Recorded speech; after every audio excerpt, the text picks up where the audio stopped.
மிதுன ராசி என்பர்கள் உபய ராசியான காலபுருஷனுக்கு 3ஆம் இடமான அந்த உபஜய ஸ்தானத்தில் இருக்கக்கூடிய ராசி என்பர்கள் இந்த மிதுன ராசி. இந்த மிதுன ராசிக்கு அதிபதி புதன். நிறைய ஒரு நாலேஜ் இருக்கும். ஆனா அந்த நாலேஜ் உங்களுடைய சொந்த ஊர்ல எப்போதுமே அங்கீகரிக்கப்படாத ஒரு ராசி என்பர்கள் அப்படின்னு கேட்டீங்கன்னா இந்த மிதுன ராசி என்பர்கள் தான். நிறைய ஒரு இடத்துல எங்களுக்கு நிறைய ஒரு மதிப்பு மரியாதை கிடைக்கணும் அப்படின்னு எதிர்பார்க்கக்கூடிய இந்த மிதுன ராசி என்பர்கள் உங்களுடைய சொந்த இடத்துல இருந்து நீங்க வேறொரு இடத்திற்கு போனீங்க அப்படின்னா கண்டிப்பா அதுல நிறைய ஒரு மாற்றங்கள் கிடைக்கக்கூடிய ஒரு ராசி என்பர்களாக தான் இருப்பீங்க. உபய ராசி அப்படின்னு பாத்தீங்கன்னாலே உபய ராசியில இருக்கக்கூடியவர்கள் எல்லாருக்குமே பாத்தீங்கன்னா ஒரு இரட்டைத்தன்மை அப்படின்றது இருக்கும். அதாவது ஒரு முடிவு எடுக்கிறதுக்குள்ள தன்னுடைய எண்ணங்கள்ல நிறைய ஒரு வேரியேஷன்ஸ் அப்படின்றது இருக்கும் இந்த உபய ராசி என்பர்களுக்கு. அந்த உபய ராசி இருக்கிறதுனால இந்த மிதுன ராசி என்பர்கள் எப்போதுமே பாத்தீங்கன்னா ஏதோ ஒரு சில விஷயங்கள்ல முடிவெடுக்கணும் அப்படின்னு போகும்போது அந்த முடிவுல சின்னதா ஒரு பேக்லாக் ஆகக்கூடிய ஒரு தருணம் அப்படின்றது இருக்கும். அந்த முடிவுகள்ல ஒரு தவறான முடிவுகள் சில இடத்துல பாத்தீங்கன்னா இவங்க சஜஷன் கேட்கும் போது அந்த சஜஷனே இவர்களுக்கு தவறாக போய் முடியும். அதனால இன்னொரு வாட்டி என்ன பண்ணுவாங்க, நம்மளே முடிவெடுத்துறணும் அப்படின்ற மாதிரியாக செல்ஃப் கான்பிடன்ஸ்ல முடிவெடுப்பாங்க. அந்த நேரமும் ஏதாவது ஒரு தவறு நடந்து போயிடும். இப்படி எந்த இடத்துல போனாலும் அந்த முடிவுகள்ல சில கான்ட்ரவர்சி இருக்கக்கூடிய ஒரு ராசி என்பர்கள் நம்ம மிதுன ராசி என்பர்கள். அப்போ நாங்க எடுக்கக்கூடிய முடிவுகள் எல்லாமே தவறா இருக்கு அப்படின்னா எங்களால எதுவுமே செய்ய முடியாது. நாங்க என்னதான் செய்ய முடியும் அப்படின்னு கேட்டீங்கன்னா அதுக்காக தான் முதல்ல சொன்ன காலபுருஷனுக்கு 3ஆம் இடமான அந்த உபஜய ஸ்தானத்துல இருக்கக்கூடிய ராசி மிதுன ராசி. அதனால உங்களுடைய சொந்த ஊர்ல நீங்க என்னதான் பாசிட்டிவா முடிவெடுத்தாலும் அங்க ஒரு அங்கீகாரம் அப்படின்றது கண்டிப்பா கிடைக்காது. இதே இது மிதுன ராசி என்பர்கள் நிறைய பேர் பாத்தீங்கன்னா ஃபாரினை நோக்கி டிராவல் பண்ணியிருப்பாங்க. வெளிநாடுகளுக்கு போகும்போது அங்க மிதுன ராசி அன்பர்களுக்கு கிடைத்த அங்கீகாரம் மாதிரி இவர்களினுடைய சொந்த நாட்டுல இவர்களுக்கு கிடைக்கவே கிடைக்காது. அந்த அளவுக்கு வெளியூர் வெளிநாட்டுல இந்த ராசி என்பர்கள் மிகவும் ஒரு பிரபலம் வாய்ந்தவர்களாகவும் ஒரு அங்கீகரிக்கப்பட்ட நபர்களாகவும் இருக்கக்கூடிய ஒரு அமைப்பாக இவர்களுடைய வாழ்க்கையில இருக்கும்.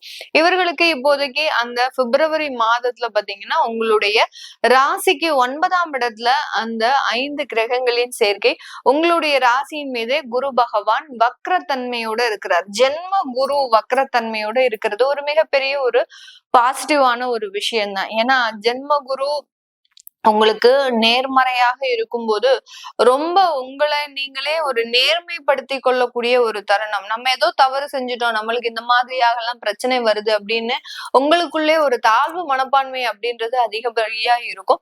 இதே இது குரு வக்ரமாக இருக்கிறார் அப்படின்னா எல்லார்கிட்டயுமே எதிர்த்து போராடக்கூடிய ஒரு தன்மை அப்படின்றது இவர்களை அறியாமலேயே வரக்கூடிய ஒரு தருணமாக இருக்கும். அதனால அந்த வக்ர குருவாக செயல்படும் போது அந்த ஜென்ம குருவுல இருக்கக்கூடிய பாதிப்புகளை இந்த வக்ர குரு கொடுக்க மாட்டார். அதனால நிறைய பண இழப்புகள் கடந்த காலத்துல இருந்திருக்கு. 6 மாதத்திற்கு முன்னாடி இருந்திருக்கு, 8 மாதத்திற்கு முன்னாடி இருந்திருக்கு அப்படின்னா இந்த காலகட்டம் அதுல இருந்து எல்லாம் வெளியில வரக்கூடிய ஒரு தருணமாக இருக்கும். இந்த மிதுன ராசி என்பர்களுக்கு இந்த காலகட்டத்துல அந்த இழந்த வருமானத்தை மீட்டெடுக்கக்கூடிய ஒரு தருணம். சில பேருக்கு அந்த 9ஆம் இடத்துல 5 கிரகங்களின் சேர்க்கை ராகுவோடு சேர்ந்து இருக்கிறதுனால திடீர் யோகங்களும் வரக்கூடிய வாய்ப்புகள் இந்த மிதுனராசி என்பர்களுக்கு இந்த பிப்ரவரி மாதம் கிடைக்க போகுது.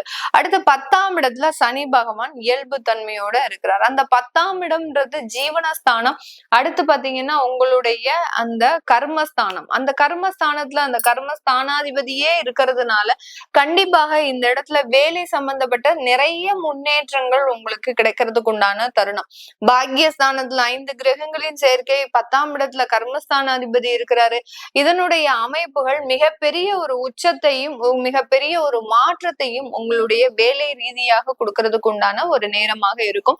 தொழில் செய்யறவங்களுக்கு இந்த மிதுன ராசி என்பர்களுக்கு ஒரு கன்சல்டன்சி தொழில் செய்றீங்க, இல்ல ஏதாவது ஒரு கமிஷன் சம்பந்தப்பட்ட தொழில் செய்றீங்க அப்படின்றவங்களுக்கு இந்த காலகட்டம் வருமானம் அதிகரிக்கக்கூடிய ஒரு தருணம். அதாவது கொஞ்சம் கொஞ்சமா தான் வளர்ந்துட்டு வந்துட்டு இருக்கிறீங்க. ரொம்ப எடுத்தடுப்புலயே நிறைய ஒரு வருமானம் சம்பாதிக்கிறது. அடுத்து பாத்தீங்கன்னா ஓவர் நைட்ல நல்ல ஒரு பெரிய ஆளா ஆகுறது அதெல்லாம் கிடையவே கிடையாது. இந்த மிதுன ராசி என்பவர்களுக்கு நிறைய போராட்டம், நிறைய ஒரு பிரச்சனைகளை ஃபேஸ் பண்றது, ஒவ்வொரு இடத்துலயும் ஒரு அவமானம், அடுத்து பாத்தீங்கன்னா ஒவ்வொரு இடத்துலயும் ஒரு தேவையில்லாத குறைகளை சந்தித்து நீங்க இந்த மிதுன ராசி என்பவர்கள் டிராவல் பண்ணிட்டு இருப்பாங்க. குடும்ப உறவுகள் அப்படின்னு எடுத்துக்கிட்டோம்னா, குடும்ப உறவுகள்னால அதிகப்படியாக அவமானப்படுத்தப்பட்டவர்கள் இந்த மிதுன ராசி என்பவர்களாக தான் இருப்பாங்க. குடும்ப உறுப்பினர்கள் எல்லாருமே இந்த மிதுனராசி என்பர்களை ஒரு ஏளனமாக பேசக்கூடிய ஒரு மதிப்பே கொடுக்க மாட்டாங்க. இவர்கள் ஏதாவது ஒரு இடத்துக்கு வர்றாங்க அப்படின்னா அவர்களை மதித்து கூட இவர்களை பார்த்து ஒரு யாருமே சிரிக்க மாட்டாங்க. அந்த அளவுக்கு மிகவும் படக்கூடிய ஒரு நபர்களாக தான் இந்த மிதுன ராசி என்பர்கள் இருப்பாங்க. அது மாதிரிதான் இவர்களுடைய வளர்ச்சி ஸ்டெப் பை ஸ்டெப்பா தான் இருக்குமே ஒழிய ஓவரால் பீரியட்ல அப்படியே உயர்ந்து போகிறதுக்கு உண்டான ஒரு அமைப்பு அப்படின்றது கண்டிப்பாக இருக்காது. இந்த சனி பகவான் 10ஆம் இடத்துல வலுத்தன்மை பெறதுனால இந்த பிப்ரவரி மாதத்துல உங்களுக்கு அந்த தொழில் ரீதியான முன்னேற்றங்களும் வேலை ரீதியான முன்னேற்றங்களும் ஒவ்வொரு மைல்கல்லாக நீங்க தாண்டி வரக்கூடிய ஒரு தருணம். நீங்க ஒரு டார்கெட் வச்சிருப்பீங்க, அந்த டார்கெட்டை மெதுவா தான் தாண்டி வரக்கூடிய ஒரு தருணம். அந்த டார்கெட்டை முடித்து அடுத்த மைல்கல்லை நோக்கி பயணிக்கக்கூடிய ஒரு தருணம். அது மாத்திரம் இருந்துட்டாலே எங்களுக்கு ரொம்ப நிம்மதியா இருக்கும் மேடம். எங்களுக்கு கடன் சம்பந்தப்பட்ட சில பிரச்சனைகள்னால ரொம்ப அவதிப்பட்டு இருக்கிறோம் அப்படின்றவங்களுக்கு இந்த மாதத்துல உங்களுக்கு கடனுக்குண்டான சில நிவர்த்தியை நோக்கி பயணிக்கக்கூடிய ஒரு நேரமாக தான் இந்த மிதுன ராசி என்பவர்களுக்கு இருக்கும். ஒரு 50 லட்சம் ரூபாய் கடன் இருக்கு அப்படின்னா கண்டிப்பா அதுல ஒரு 30 லட்சத்தை நீங்க கண்டிப்பாக அடைக்கக்கூடிய ஒரு தருணமாக இருக்கும்.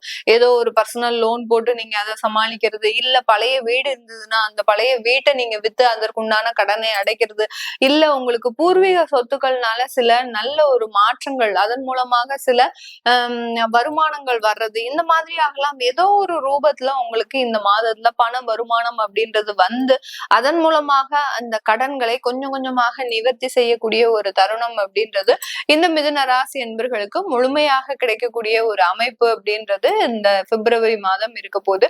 இந்த காலகட்டத்துல பெண்கள் பாத்தீங்கன்னா உங்களுடைய கணவர் சார்ந்த விஷயத்துல கொஞ்சம் கவனமாக இருக்கணும்.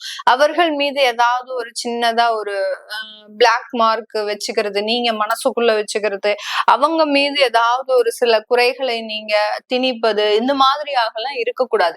இருந்தது அப்படின்னா 3வது நபர்களின் தலையீடு அப்படின்றது நீங்க ஈஸியா என்ட்ரி கொடுக்குறீங்க அப்படின்றது அர்த்தம். அந்த அளவுக்கு உங்களுடைய கணவர் மனைவி சம்பந்தப்பட்ட விஷயங்களை நீங்க யார்கிட்டையும் ஷேர் பண்ணக்கூடாது. ஷேர் பண்ணுனீங்க அப்படின்னா அதனால சில பிரச்சனைகள் வரக்கூடிய ஒரு நேரமாக தான் இந்த பிப்ரவரி மாதம் இருக்கும். அதனால அதுல ரொம்ப கேர்ஃபுல்லா இருக்கணும். அடுத்து பாத்தீங்கன்னா உங்களுடைய வேலையில உங்களுடைய தொழில்ல பெண்களுக்கு நிறைய ஒரு வருமானங்கள் வரக்கூடிய ஒரு தருணமாக இருக்கும். தொழில் இது வரைக்கும் உங்களுக்கு ஒரு நிரந்தர தன்மையாக இல்லாத பட்சத்துல ஒரு ஆர்டர்ஸ் வர மாட்டேங்குது, ஒரு தொழில்ல ஒரு பெரிய ஒரு மூவ்மெண்ட் இல்ல அப்படின்றவங்களுக்கு இந்த மாதத்துல இருந்து அதற்குண்டான சில முயற்சிகள்னால ஒரு நல்ல ஒரு வளர்ச்சி அப்படின்றது இந்த மிதுன ராசி பெண்களுக்கு இருக்கக்கூடிய ஒரு நேரமாக இருக்கும். இதெல்லாமே நம்ம கோச்சார நிலவரப்படி பலன்களை கணிச்சு சொல்லியிருக்கிறோம். உங்களுடைய சுய ஜாதக திசாபுத்தி பலன்கள் நிறைய பேருக்கு பாத்தீங்கன்னா அவர்களினுடைய திருமணம் சார்ந்த நிறைய பிரச்சனைகள் இருக்கு. அதை பத்தி எல்லாம் நீங்க முழுமையாக தெரிஞ்சுக்க விருப்பப்படுறவங்க கீழே இருக்கிற நம்பருக்கு வாட்ஸ்அப்ல அப்பாயின்மெண்ட் வாங்கிக்கிட்டு நீங்க கன்சல்ட் பண்ணிக்கலாம். உங்களுடைய குழந்தைகளுக்கு ஜாதகம் எழுதணும், நியூமராலஜி படி பெயர் வைக்கணும்னு நினைக்கிறவங்களும் கீழே இருக்கிற நம்பருக்கு வாட்ஸ்அப்ல நீங்க மெசேஜ் அனுப்புங்க. அதற்குண்டான தகவல்கள் தெரிய வரும். உங்களிடமிருந்து விடைபெறுவது உங்கள் ஆஸ்ட்ரோ பூர்ணா. நன்றி, வணக்கம்.